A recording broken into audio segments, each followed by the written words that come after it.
Hello lovely friends, I'm Alice. Thank you so much for watching. I'm back with another Draw With Me video, and I actually almost forgot to upload one for this week.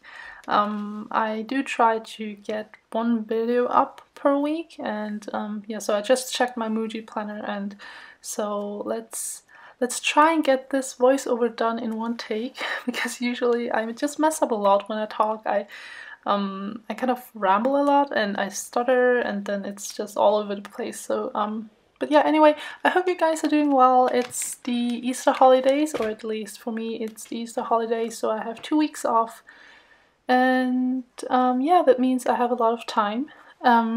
Actually not. Actually I don't. I should be studying, as I always do, but I've been taking a time to draw a lot this week, and I don't know if you guys noticed, I've been not as active this week on Instagram, and it actually felt really good. And just because I realized for the past few years I've been constantly on social media, so even if it was my downtime to relax and just to have some time for myself, I would be scrolling through either Instagram or the Facebook groups, or Tumblr, or checking YouTube and replying to comments.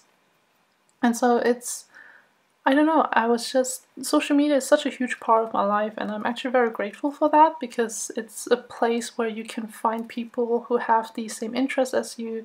You can find new friends, and you can learn so much, and there's so much inspiration out there, and it's kind of like this never-ending pit of inspiration and creativity, and I'm so grateful for that. But at the same time, I kind of feel like sometimes it's too much, like it's somehow oversaturated.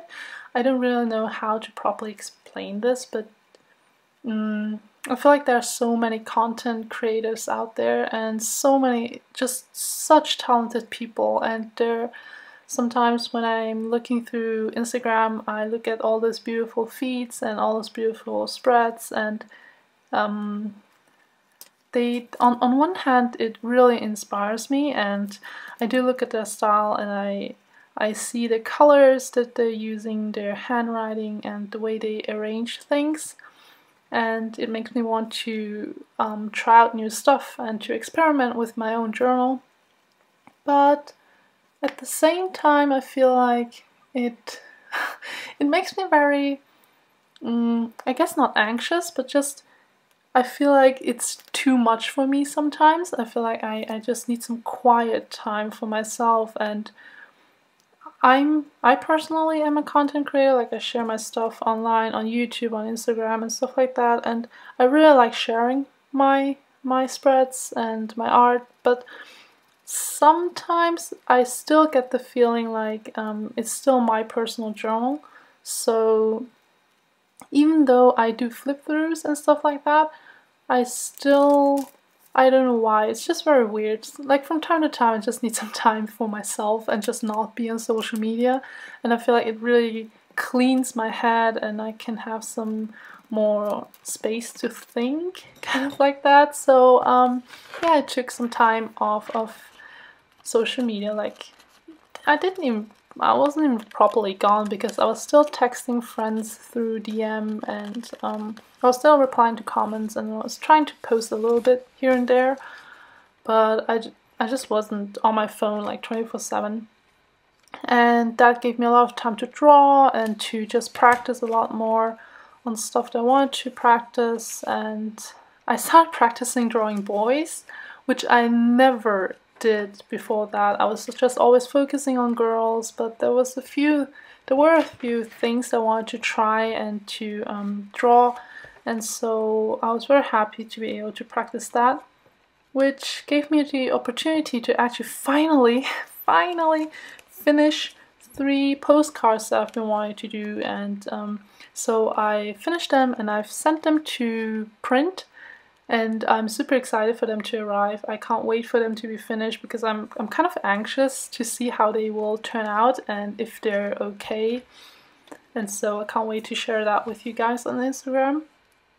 But yeah, and also, other than that, a few of you have asked me about how I deal with like journaling style, and what I do if I don't like a spread. And I don't really know how to answer that question.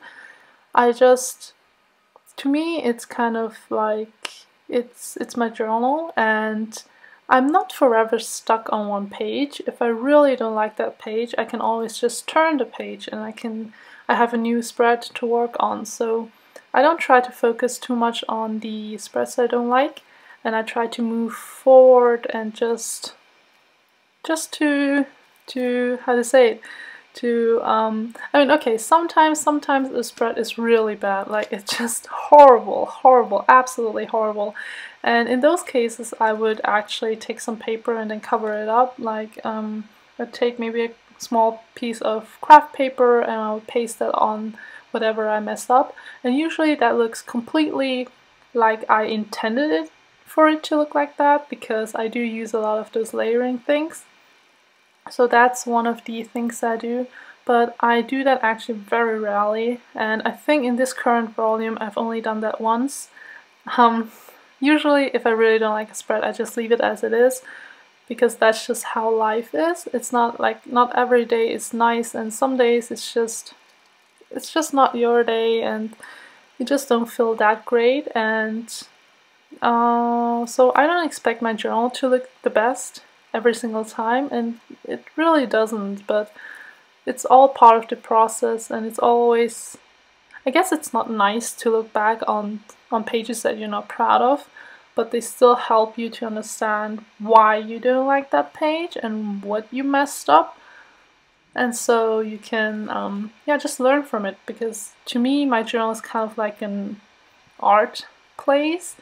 It's kind of like a personal exhibition, like an art exhibition, because every single page is filled with my thoughts and my writing and my drawings and the way I arrange things. So it's something very private to me, and every single journal page, even if I talk about the most random things, I'm still very proud of those journaling pages. So I would just encourage everyone to embrace those mistakes and to feel comfort in knowing that, honestly, the pages that you see on Instagram and on YouTube, most of the times those are the best pages. Like, I wouldn't flaunt the pages that I don't like. If there's a page that I don't like, usually I wouldn't post them online. So you really only see the pages that I am proud of and that I think look okay, and you really only see whatever I chose to show you. So you shouldn't really compare, because you never know how those other pages look like in another person's journal. And I'm really not saying that to make anyone else's journaling style feel bad or something like that. It's just I want to encourage you, like, if you're scared to journal, there really is no reason to be scared, because it's really just a place for you to vent your feelings, to be creative, and to be yourself. And if you can't be yourself in your own journal, then I don't know what else the reason is to journal, you know? For me, it's really, I usually journal because I need to clear my head and I need to have a space to just write down my thoughts and my feelings, because it's just too much to contain in my head.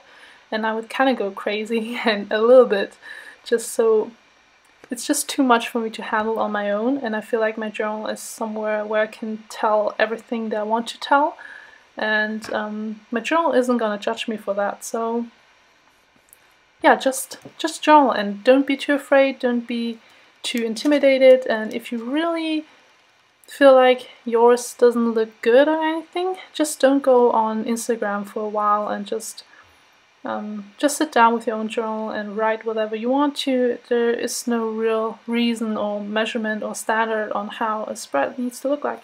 So that was a huge rant, and I'm so sorry. But yeah, this was the journal with me for this week, and I do hope you guys liked it. I know it was, I didn't talk about the spread at all, but I think it was pretty self-explanatory as always. And I do hope that you guys feel feel confident enough to journal about whatever you want to. And thank you guys so much for watching, and I'll see you guys next time. I hope you stay well and I hope you stay great. Thank you so much for watching. Bye!